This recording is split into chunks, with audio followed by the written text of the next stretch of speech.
Everyone, welcome back to my channel. ఇవాళ vlog ఏంటో తెలుసా? ఇవాళ మేము ఒక టెంపుల్ కి అయితే వెళ్తున్నాము. సో అందుకని మీ అందరితో కూడా షేర్ చేసుకుందాము. ఆ టెంపుల్ వైబ్స్ బాగుంటాయంట అండ్ ఆ టెంపుల్ ఒక ప్రత్యేకత కూడా చాలా ఉంది. అందుకనే ఎవరైనా బెంగళూరులో ఉన్న వాళ్ళకి వెళ్ళడం అయితే తెలుస్తుంది కదా అన్నట్టుగా ఈ వ్లాగ్ లో అయితే షేర్ చేస్తున్నాను. ఎవరికైనా ఇంట్రెస్టెడ్ ఉంటే చూడండి. అండ్ టెంపుల్ శివుని టెంపుల్ అన్నమాట. సో అక్కడికి బయలుదేరుతున్నాము. చూపించేస్తాను అక్కడ ఎలా ఉంది ఏంటి అన్నది. టెంపుల్ కి ఆల్మోస్ట్ దగ్గరికి అయితే రీచ్ అయిపోయాము. ఈ టెంపుల్ చెప్పాలంటే మేము ముందున్న అంటే మా సొంత ఇల్లున్న ఇంటికి చాలా దగ్గర అన్నమాట. ఆల్మోస్ట్ ఒక 15 ఏండ్లు ఉన్నాం మా ఇంట్లో. కానీ ఎప్పుడూ ఈ టెంపుల్ కి వెళ్ళింది లేదు. ఇక్కడ ఇంత మంచి పాత టెంపుల్ ఉంది అని తెలీదన్నమాట. అంత పర్టిక్యులర్ గా తెలీదు. సో అందుకని ఎప్పుడు అవకాశం రాలేదు. ఇప్పుడు చాలా దూరం వెళ్ళిపోయాము. అక్కడ తెలుసుకున్నాం అన్నమాట. అందుకని మళ్ళీ వచ్చాము.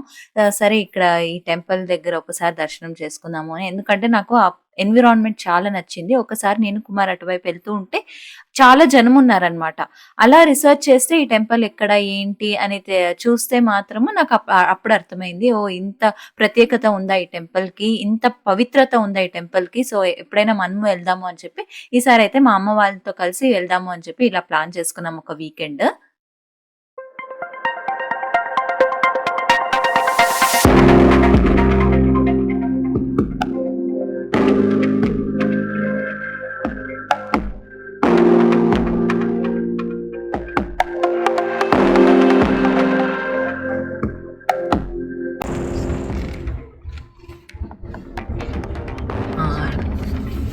అందరూ కాశీ కాశీ విశ్వనాథ్ స్వామి సన్నిధి. ఇక్కడ ఉన్నోడు ఎవడు రాలేదు. నా ఫ్రెండ్ ఎవడు చెప్తానా నేను యాదేవస్తాను అనుకుంటానంటే ఉంది పార్కింగ్. పార్కింగ్ ఉంది కానీ ఎవడు ఆడిని ఇంకా వచ్చిండు. ఇదే టెంపుల్ అన్నమాట. చిన్న టెంపుల్ కానీ చాలా పాత గుడి. సో ఇవాళ త్రయోదశి కాబట్టి స్నానాలు జరుగుతాయి ఇక్కడ. లేట్ అంటే సో మేమైతే ఇప్పుడు దర్శనం చేసుకోవడానికి వెళ్తూ ఉన్నాము.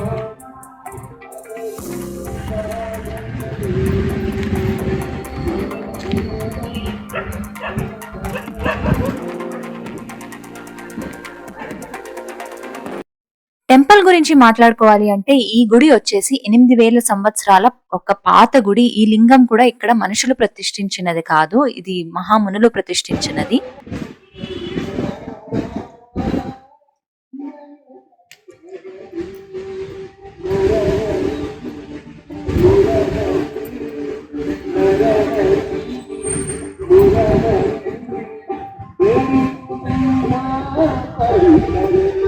ఈ దేవస్థానంలో మనకి మెయిన్ గా దర్శనం ఇచ్చేది కాశీ విశ్వేశ్వరుడు. ఇక్కడ ఉన్న లింగాన్ని కూడా ప్రతిష్ఠించినది పాండవులు ఉన్న యొక్క యుగంలో జనమేజయ టైంలో ఆస్తిక మహాముని యొక్క సలహాతో జనమేజయ ఇక్కడ ప్రతిష్ఠిస్తాడనమాట. అది కూడా ఎందుకు అంటే జనమేజయకి ఒక సర్పదోషం ఉంటుంది, అది తొలగించుకోవాలి అని ఇక్కడ ఈ లింగాన్ని ప్రతిష్ఠిస్తారు. టెంపుల్లో అయితే దర్శనం చేసేసుకుని కూర్చున్నాము. లోపల ఇలా ఉందన్నమాట. చాలా చాలా పాత గుడి. ఇక్కడ విఘ్నేశ్వరుడు, ఈశ్వరుడు, తర్వాత అన్నపూర్ణేశ్వరి అయితే దర్శనం ఇస్తారు మనకి. అండ్ ఇంకొక ప్రత్యేకత ఏంటి ఈ దేవస్థానానికి అంటే తీర్థ స్నానాలు. సో ఎవరైనా ఏదైనా సంకల్పంతో, మెయిన్ గా ఇక్కడ పెళ్లిళ్ళు చాలా లేట్ అయిపోతున్నాయి, సంతానం కలగట్లేదు, ఇంకా ఏదైనా తీరని ఒక అనారోగ్య సమస్య అలాంటివి ఉంటాయి కదా, అలాంటి వాళ్ళు ఈ తీర్థ స్నానాలకు అయితే వస్తారనమాట. ఇది కూడా అమావాస్య, పౌర్ణమి, త్రయోదశి నాటి ప్రత్యేక రోజుల్లో అయితే జరుపుతూ ఉంటారు. మేము వెళ్ళింది కూడా త్రయోదశి రోజే. ఆల్రెడీ నాకు తెలుసు అనమాట. సో కొంచెం లేట్ అయితే ఇంకా జనాలు వచ్చేస్తారు. స్నానాల్లో జరుగుతున్నప్పుడు మనకి దర్శనాలు అంతా కుదరదనమాట, చాలా రష్ ఉంటుంది. అందుకనే ఇంకా పొద్దున్నే వెళ్దాము అని చెప్పి మేమైతే త్వరగా స్టార్ట్ అయిపోయి వెళ్ళింది కూడా. అందుకనే 11 గంటల లోపల మేమైతే దర్శనం చేసుకోవాలి అని చెప్పి ఇలా ప్లాన్ చేసుకుని వెళ్ళాము. హలో, సో మేమైతే టెంపుల్ దగ్గరికి వచ్చేసాము. ఫుల్ గాలి అంటే గాలి ఉంది, వినిపిస్తుంది కదా, ఫుల్ నాయిస్ వస్తుంది. సో టెంపుల్ దగ్గర అయితే దర్శనం చేసుకున్నాము. ఇంకా జనాలు రాలేదు, చాలా క్రౌడ్ ఉంటుంది ఈ రోజు త్రయోదశి కాబట్టి. సో అందుకనే త్వరగా వచ్చాము మేము. యాక్చువల్లీ ఇక్కడ నాకు ఎక్కువగా చిన్న దేవస్థానాలు వాటి ప్రత్యేకత తెలుసుకోవడం చాలా చాలా ఇష్టం అన్నమాట. మామూలుగా బయట దేవస్థానాలు, టూరిస్ట్ ప్లేసెస్ లో మనకు అందరికీ తెలిసే ఉంటుంది ఆ దేవస్థానం యొక్క ప్రత్యేకత ఏంటి అన్నది. తెలియని టెంపుల్స్ ఉంటాయి కదా, ఆ టెంపుల్స్ లో నిజంగా అక్కడ పవిత్రత ఉంటేనే మనుషులు వెళ్తారు కదా. మనం ఎక్కడైనా ఒకసారి వెళ్ళి మనకు మంచిగా అనిపించింది దేవస్థానం అంటే మళ్ళీ మళ్ళీ వెళ్దామా ఆ దేవస్థానంకి అనిపిస్తూ ఉంటుంది కదా. అలాంటి దేవస్థానాల్లో ఇది కూడా ఒకటి. అండ్ నాకు బేసికలీ ఒక మంచి వైబ్ అనిపించింది, ఎందుకంటే అక్కడ చుట్టూ పరిసరాలు కూడా చాలా బాగున్నాయి, చెట్లు అంతా మంచిగా ఉంది. అందుకనే ఆ ఎన్విరాన్మెంట్ కూడా చాలా పీస్ఫుల్ గా ఉంది. సో నాకు నచ్చింది టెంపుల్ కాబట్టి మీకు కూడా ఇలాంటి ఒక హిడెన్ టెంపుల్ బెంగళూరులో ఒకటి ఉంది అన్నది మీకు తెలుస్తుంది. ఎవరైనా నిజంగా సమస్యల్లో ఉంటే వాళ్ళకి దేవుడు నా ద్వారా ఒక్కరికైనా సహాయం అవ్వచ్చు అన్నట్టుగా ఈ బ్లాగ్ లో అయితే మీ అందరితో షేర్ చేసుకుంటున్నాను. టెంపుల్ ఒక ఎన్విరాన్మెంట్ ఎలా ఉంది అనేది చూపించేస్తాను మీకు.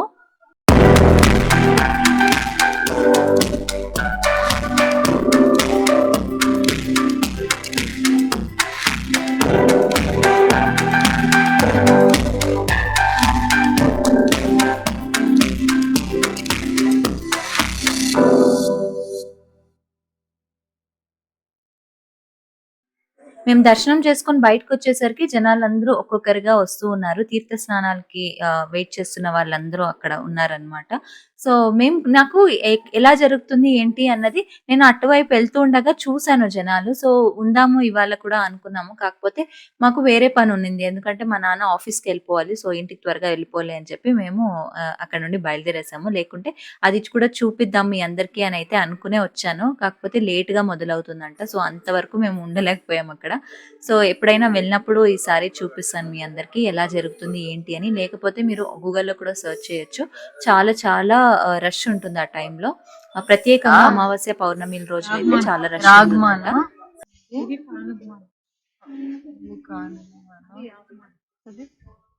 ఇదా యాప్మాన్ అదే ఇది కాదు.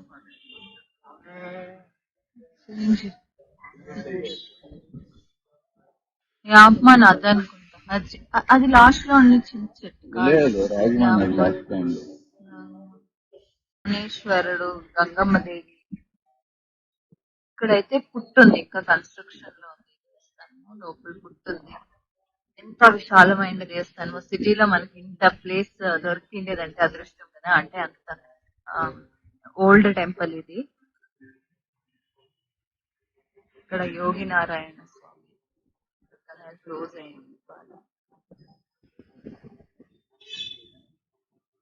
ఏం చూపిస్తాండవు? ఇది యాప్మానా? యావ్ పెద్ద పెద్ద ఆకులా?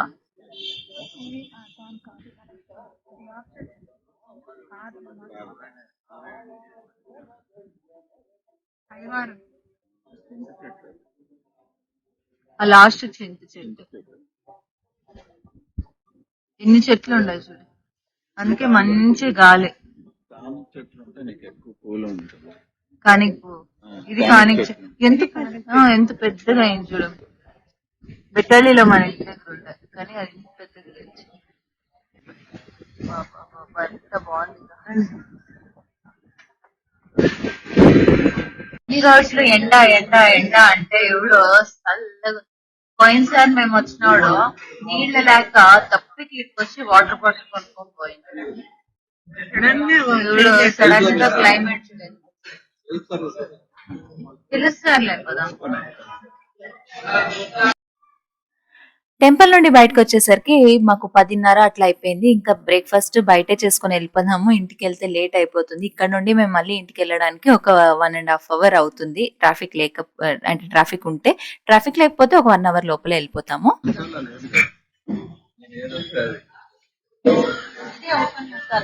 నాకు తీసుకోండి ఏమిటంటే నేను కేసరీబాద్. కేసరీబాద్ అంటే ఇష్టం.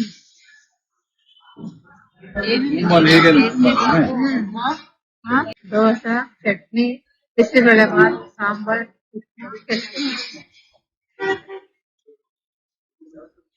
నీది ఓపెన్ మసాలా దోశ చాలా పెద్దగా ఇచ్చిండారే. చాలా పెద్దగా ఇచ్చిండారు. వెజ్ ఇంతేనా పర్వాలేదు. నాది ఆనియన్ దోశ. నాకు ఆనియన్ లేకపోతే దిగుదు. షెల్ పెట్రోల్ బంక్ కూడా వచ్చింది. షెల్ కూడా పెట్టిండ్రు. షెల్ స్టార్ట్ చేస్తే షెల్ లోనే అది షెల్ స్టార్ట్ చేస్తామన్నా షెల్ లోనే అయిపోయిలా మళ్ళీ మనం వేరే చేసినామంటే వేస్ట్ అయిపోతుంది. రెండు మిక్స్ అయిపోతాయి కదా వేస్ట్. ఏపీఎల్ అంటే ఫుల్ షెల్ లోనే ఏపీఎల్. ఏడన్నా తక్కువ వచ్చిందంటే షెల్ లోనే ఎత్తుకొని పోయి బ్రేక్ఫాస్ట్ చేసేసాక నాకు ఎందుకో స్వీట్ తినాలి అనిపించింది. అది కూడా నందిని స్వీట్స్ అంటే చాలా ఇష్టము. ఎలాగో యలహంక వైపు వచ్చామో అక్కడ మనకి నందిని పార్లర్ ఉందన్నమాట. అంటే మెయిన్ బెంగళూరులో నందిని ఉన్నది ఇక్కడే. సో అక్కడ వెళ్ళి కొనుక్కుందాము. మనకి ఏ వెరైటీ ఆఫ్ స్వీట్స్ కావాలంటే అన్ని వెరైటీలు దొరుకుతాయి అనమాట. కొన్ని చోట్ల పార్లర్స్ ఎలాగంటే ఆ, త్వరగా అయిపోతూ ఉంటాయి కదా మనకి. సో అట్లా అవ్వదు ఇక్కడ. సో ఫ్రెష్ గా ఎప్పుడప్పుడు వస్తూనే ఉంటాయి. సో అందుకని అన్ని వెరైటీస్ ఉంటాయి. వెళ్ళి తెచ్చుకుందాం అక్కడ అని అనుకున్నాము. ఇంకా మధ్యలో ఇక్కడ ఆపాము. ఎందుకంటే పచ్చిశనక్కాయలు కొంటాను మా అమ్మకి చాలా ఇష్టం.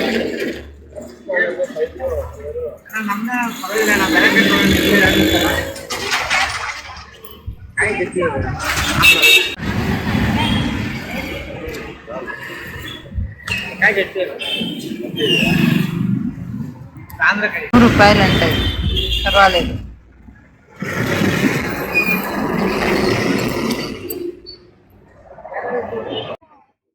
శాలరీ 17,000 ఇస్తారంట. శాలరీ 17,000 ఇస్తారంట. Only for girls. 8 hours వరకు. ఫ్రూట్స్ అయిపోయింటే ఇంటికి ఫ్రూట్స్ కొనుక్కోవడానికి వచ్చిందాము. ఇక్కడ ఎన్ని వెరైటీస్ ఫ్రూట్స్ ఉన్నాయి. ఆపిల్ 229, మామిడికాయ 79. ఫ్రూట్ లవర్ బాస్కెట్ తీసుకొని పోయిండు. చూడు ఏమేమి నింపుకొస్తాడు అప్పు చూడాల. ఇంక ఎత్తుకుతాడు మా యొక్క ఫ్రూట్స్. బెస్ట్ ఫ్రూట్స్ సెలెక్ట్ చేస్తాడు. ఫ్రూట్ కనిపిస్తేనే అప్ప ఆగుడు. ఇన్ని రకాల fruits.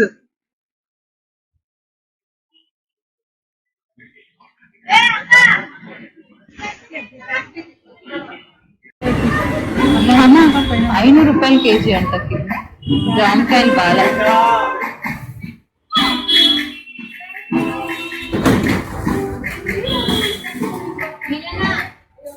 Water melon, kirana water melon.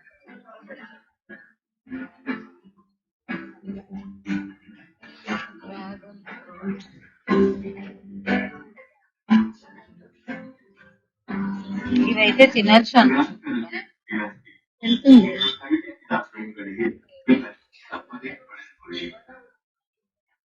తెలిసి ₹100 ఉంటుంది.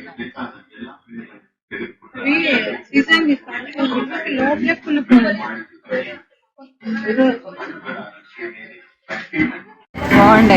ఇంకా చెట్లోనే తుంచినట్టున్నారు. రెండు తీసుకో.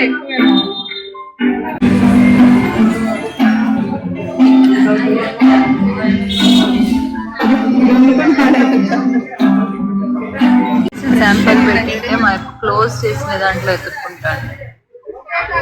2 సార్లు. లిచ్చి కాదా ఇది? ఇది లిచ్చినే. గోల్డెన్ సేమ్ ఇది. సపోటా మాత్రం పుల్లుగా ఉగురుగురుగా ఉంటదంట. ఇది బాగుంటదంట. ఇదేం ఫ్రూట్?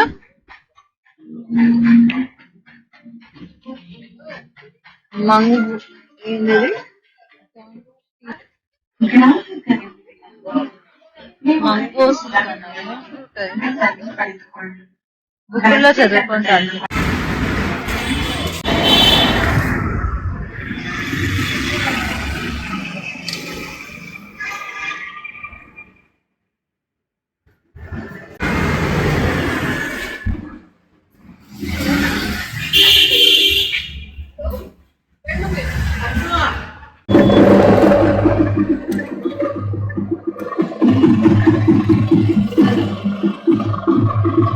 అన్నపూర్ణేశ్వరి కరగదమ్మ. ఓం శక్తినా.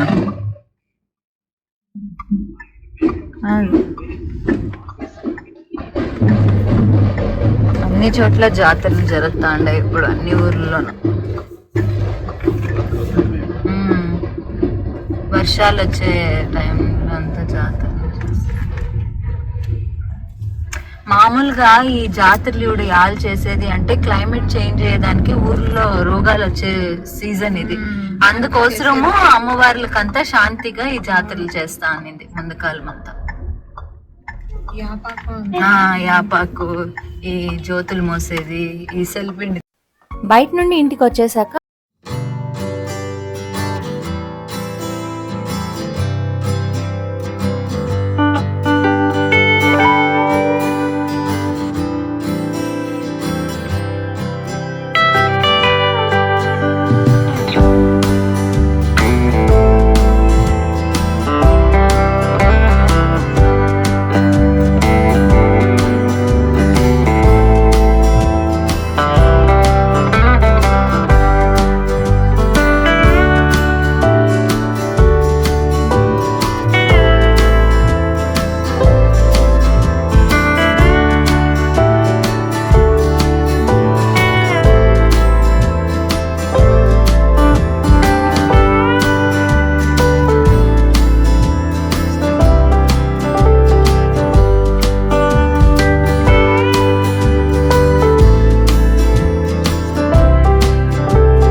చేసుకొని కొంచెం పచ్చిమిర్చి కూడా యాడ్ చేసుకొని మనం ఫ్రై చేసుకుందాము.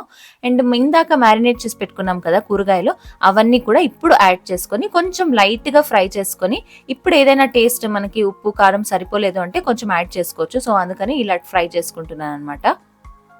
నేను దమ్ చేసేటప్పుడు కూడా కొంచెము పుదీనా కొత్తిమీర యాడ్ చేద్దాం అనుకున్నాను. అండ్ ఇప్పుడు కూడా యాడ్ చేసుకుంటే ఫ్లేవర్ బాగుంటుందంట. సో అందుకని ఇప్పుడు కూడా యాడ్ చేస్తున్నాను. కొంచెము పుదీనా కొత్తిమీర ఇంకొంచెము అట్లాగే తీసి పెట్టాను దమ్కి వేద్దాము అని చెప్పి. ఇప్పుడైతే చెప్పాయి కదా కూరగాయలన్నీ ఇలా వేసి లైట్ ఫ్రై చేసుకోండి, ఎక్కువగా ఫ్రై చేయకండి. ఎందుకంటే పన్నీరు మనము ఫ్రై చేయలేదు కదా, అంటే ఎక్కడ ఫ్రై చేయలేదు కాబట్టి ఇప్పుడు అది లైట్గా ఫ్రై అవుతుంది అండ్ టేస్ట్ బాగుంటుంది అని చెప్పి. పన్నీర్ అయితే జస్ట్ మ్యారినేట్ చేసేసాం కాబట్టి కొంచెం స్లోగా చేసుకోవాలి. నాకైతే ఫస్ట్ టైం కదా పన్నీర్ అంతా కట్ చేస్తున్నాను అనమాట. సో అందుకని నిదానంగా చేయమంటుంది మా అమ్మ అయితే. సో ఇలా మనము కొంచెం ఫ్రై అయ్యాక అట్లా స్ప్రెడ్ చేసి పెట్టి, ఇప్పుడు మనము 90% రైస్ని అంటే బాయిల్ చేసి పెట్టుకున్నాం కదా, ఆ రైస్ని ఇప్పుడు ఒక లేయర్ బై లేయర్ యాడ్ చేద్దాము. అలా దమ్ చేసుకోవడానికి రెడీ చేసుకుందాము. మధ్యలో కొత్తిమీర పుదీనా యాడ్ చేసుకుంటూ రైస్ని అలా లేయర్ బై లేయర్ చేసుకున్నాక లాస్ట్లో కొంచెం చాట్ మసాలా, తర్వాత నెయ్యి యాడ్ చేసుకోండి. ఈ టైంలో కొంచెం కుంకుమ పువ్వు కూడా యాడ్ చేసుకుంటారు కొంతమంది. మాకైతే అక్కడ లేదు, అందుకనే మేము యాడ్ చేయలేదు. అండ్ ఇందాక ఎసరు పెట్టుకున్నాం కదా, ఆ వాటర్ తీసుకొని సైడ్స్లో ఇట్లా చల్లుకోండి. కొంచెము గ్లాస్లో అయినా తీసుకొని ఇట్లా కొంచెము యాడ్ చేసుకోండి. అప్పుడు మనకి రైస్ అంతా అడగంటుకోకుండా